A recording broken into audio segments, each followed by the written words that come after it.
Selamat datang kembali di pembahasan kita. Kali ini kita mau gali topik yang sungguh bikin penasaran nih. Dari sumber-sumber yang Anda kumpulkan soal mungkin nggak sih pikiran kita itu benar-benar bisa membentuk realitas fisik.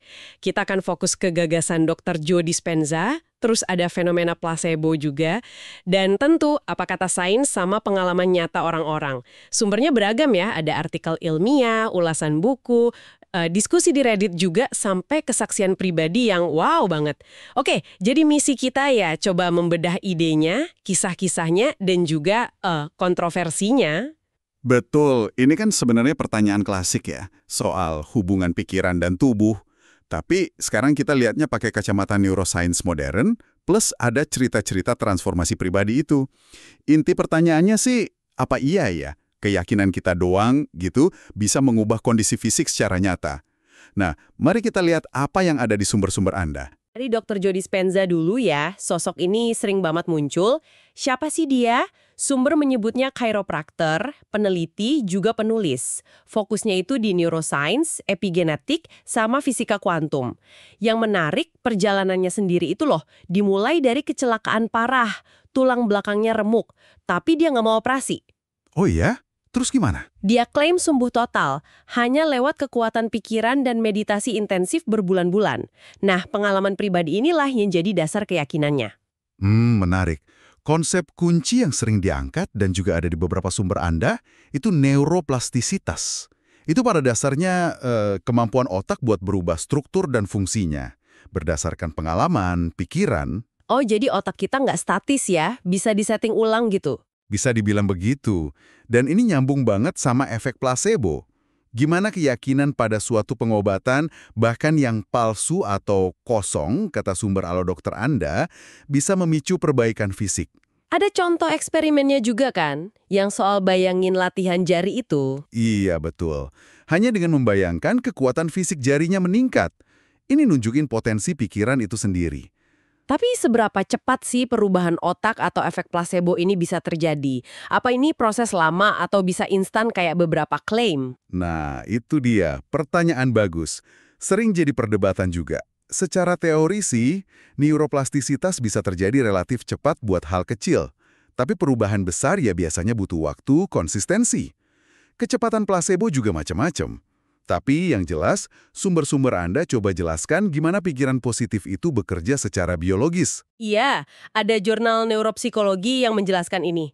Katanya pikiran positif itu mengaktifkan area otak yang beda. Kayak korteks prefrontal gitu. Beda sama pikiran negatif yang lebih ke amigdala, si pusat alarm. Betul. Dan ini memicu pelepasan kimia otak yang enak. Ada serotonin, dopamin, endorfin, hormon relaksasi kayak oksitosin juga keluar. Sementara hormon stres, kortisol, itu ditekan. Jadi suasana hati Anda benar-benar mengubah kimia tubuh. Dampaknya ke imun juga ya. Positif bisa nguatin, stres malah neken. Benar. Bahkan ada indikasi bisa pengaruh ke ekspresi gen. Epigenetik itu. Maksudnya? Jadi, pikiran mungkin bisa nyalain atau matiin gen tertentu terkait imun atau penyembuhan, tanpa mengubah DNA-nya loh. Wah, kompleks juga ya. Terus Dispenza bikin ini jadi teknik meditasi gitu. Iya, dia meramu ini jadi teknik spesifik. Ada di ringkasan bukunya You Are the Placebo, dan sumber dari Anahana. Tahapannya itu ada fokus pernapasan, terus menenangkan pikiran sampai masuk gelombang otak tertentu, alfa atau theta. Tujuannya apa masuk gelombang otak itu? Katanya sih, untuk mengakses alam bawah sadar, terus masuk ke yang dia sebut medan kuantum. Semacam kondisi mental mendalam gitu, di mana visualisasi dan emosi kuat, kayak rasa syukur, dipakai untuk menciptakan realitas baru. Menciptakan realitas baru, kedengarannya luar biasa ya. Tujuannya sih mencapai koherensi otak dan jantung, keselarasan pikiran dan perasaan. Itu yang diyakini optimal buat penyembuhan. Oke. Nah, di luar teori, kisah-kisah perubahannya ini yang sering bikin heboh. Ada cerita Yerlin dari transkrip video itu. Itu parah banget kondisinya. Jatuh dari lantai 4, tulang punggung remuk, divonis nggak bisa jalan. Kehilangan tunangan, calon bayi, terlilit hutang pula. Iya, itu kondisi yang berat sekali ya. Tapi dia klaim, dengan meditasi Dispenza, dia bisa jalan lagi cuma dalam 8 minggu. Padahal dokter bilang butuh 2 tahun. Wow, 8 minggu. Jauh banget bedanya. Iya, Dia juga merasa bisa atasi trauma dan masalah finansialnya. Terus ada juga klaim lain kan, soal sembuh kanker stadium 4, tiroid tumbuh lagi. Nah, kisah-kisah seperti inilah yang bikin banyak orang tertarik, tapi sekaligus juga skeptis. Tepat. Dan penting kita lihat sisi skeptisnya juga, yang muncul kuat di diskusi Reddit dan artikel sama Givala di sumber Anda. Ada keraguan soal keaslian testimoni, bisa direkayasa nggak sih? Atau mungkin ada bias? Kredensial ilmiah Dispenza juga dipertanyakan kan? Beberapa bilang ini pseudoscience. Betul. Terus ada juga pengakuan kalau nggak semua orang berhasil sembuh. Bahkan ada komentar soal testimoni kanker yang dihapus setelah orangnya meninggal dunia. Ini kan jadi pertanyaan besar. Iya juga ya. Akibatnya banyak yang bilang, ya ini mesti coba sendiri, karena bukti ilmiahnya mungkin dianggap kurang kuat atau masih kontroversial. Kita sampaikan sudut pandang ini apa adanya ya, sesuai sumber. Oke, jadi kalau kita rangkum nih dari penjelajahan kita, sumber-sumber Anda ini kasih gambaran yang cukup kompleks ya. Di satu sisi ada argumen kuat, didukung konsep sains kayak neuroplastisitas, efek placebo, bahwa pikiran itu punya koneksi dalam ke tubuh, kisah-kisah dramatis kayak Dispenza sendiri atau Yerlin jadi bukti hidup yang kuat buat sebagian orang. Tapi di sisi lain, Ya, di sisi lain ada pertanyaan valid, skeptisisme, kritik yang nggak bisa kita abaikan gitu aja.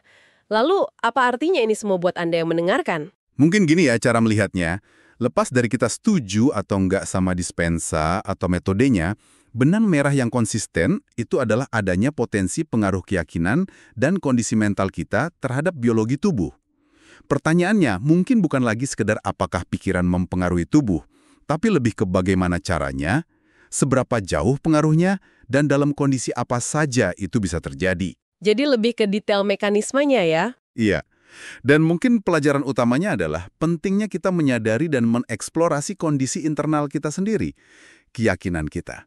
Karena narasi yang kita jalankan di kepala kita tentang diri kita, kesehatan kita, potensi kita, itu bisa jadi punya kekuatan yang jauh lebih besar dari yang kita sadari selama ini. Jadi, mungkin pertanyaan refleksi untuk Anda. Narasi internal apa sih yang sedang Anda jalankan saat ini tentang kesehatan dan potensi diri Anda?